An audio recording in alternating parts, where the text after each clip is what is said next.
Caso Ana Hickman manobra ou articulação estratégica para sacanear na hora de efetuar o pagamento da pensão alimentícia, seja alimentos compensatórios ou não. No caso concreto, Ana Hickman tem que pagar para o seu ex-marido alimentos compensatórios de R$ 15.000 por mês, e ela então efetuou o depósito justamente em uma conta bancária que ela já sabia que estaria com seu saldo negativo. E com isso, ela efetuou o pagamento, mas o destinatário não recebe o dinheiro, não tem acesso ao dinheiro, porque o valor serve para amortizar um saldo bancário negativo. Esta notícia vem saindo pelas redes sociais, pela imprensa em geral, e servirá como pano de fundo, apenas como pano de fundo aqui para o vídeo de hoje. Trarei aqui algumas curiosidades que parece que pode ser muito importante para muitas pessoas. Meu nome é Guilherme Colim, do canal Saiba Direito, sócio do escritório Colim, Ramos e Jesus Advogados. Por favor, curta, comente, compartilhe. Por favor, não pule as propagandas. Vamos lá. Primeira questão. A Ana Hickman foi condenada, né? A decisão judicial obriga a Ana Hickman a pagar alimentos compensatórios. Isso muda, e esse detalhe é muito importante. Os alimentos compensatórios, embora tenham o nome de alimentos, eles não têm toda a proteção legal que a pensão alimentícia tem. A pensão alimentícia, ela é impenhorável.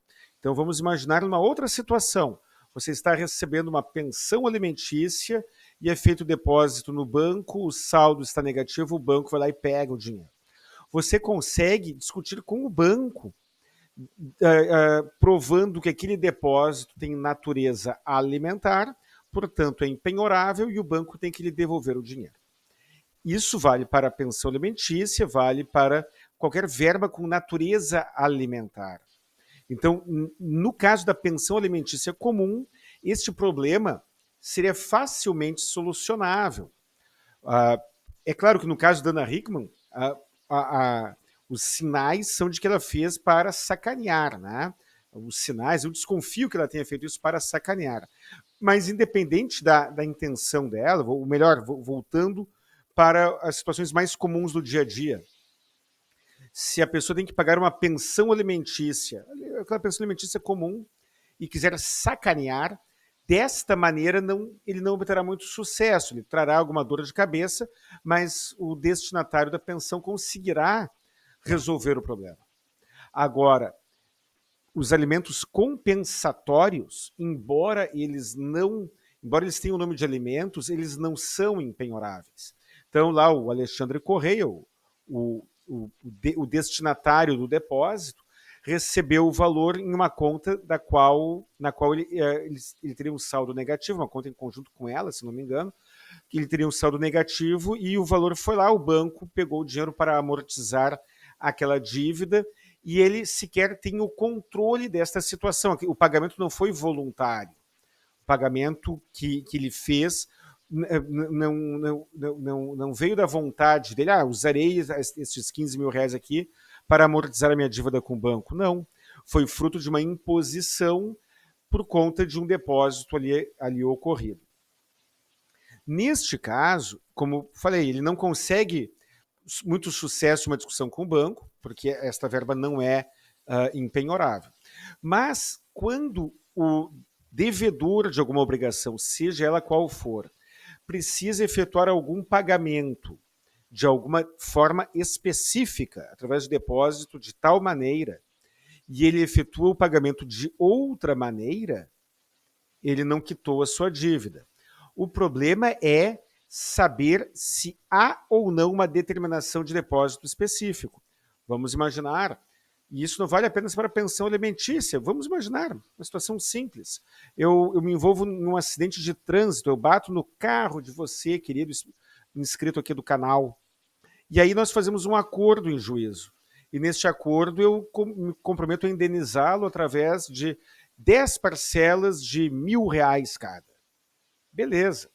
E aí, no nosso acordo, não foi definido de que maneira eu faria o depósito. E eu vou lá e deposito numa conta bancária sua. Será muito discutível se eu obterei a quitação ou não daquele valor.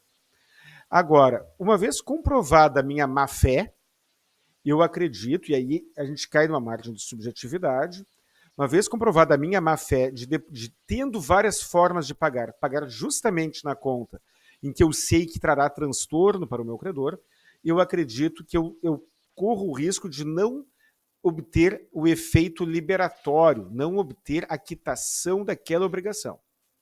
Isso é discutível.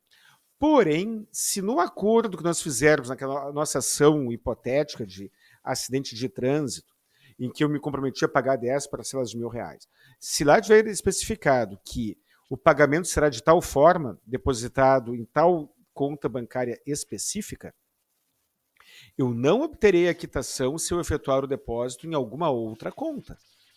É claro que se eu efetuar o depósito em alguma outra conta e o meu credor conseguir receber o dinheiro, ele também não conseguirá cobrar em duplicidade. Ou seja, a gente tem quase que um limbo. Eu paguei da maneira errada, mas eu atingi a finalidade. Agora, onde eu pago da maneira errada, não atinjo a finalidade, que é colocar o dinheiro no seu bolso, por conta de um problema desses, eu não obterei a quitação. E se ficar comprovada a minha má-fé, fica menos razão ainda eu terei para não ter a quitação daquela obrigação e com isso eu corro o risco de ser cobrado por uma dívida já paga. Tem lá um brocado jurídico, quem paga mal paga 2 vezes. E efetuar o depósito onde não deve gera esse tipo de risco para o próprio credor. O caso Ana Hickman é um caso complexo. Estou usando as notícias que eu recebi apenas como pano de fundo. Não estou entrando no mérito se a Ana Hickman está certa, se está errada, se o Alexandre Correia está certo, se está errado. A impressão que eu tenho, em função das notícias que eu recebo, é a de que existe uma animosidade tal que torna muito evidente a má-fé dela. Até porque, pelo que parece, ele tem outras contas bancárias, existem outras formas de depósito, outras formas de pagamento. Então, por essas e por outras, eu, no lugar da Ana Hickman, eu não teria feito o que ela fez. E no lugar do advogado dela, eu teria, no mínimo, alertado de maneira bastante enfática, que ela corre o risco de pagar e ser cobrada novamente. Pessoal, meus queridos amigos aqui do canal Saiba Direito, qual a sua opinião sobre isso? Um grande abraço e até o próximo vídeo.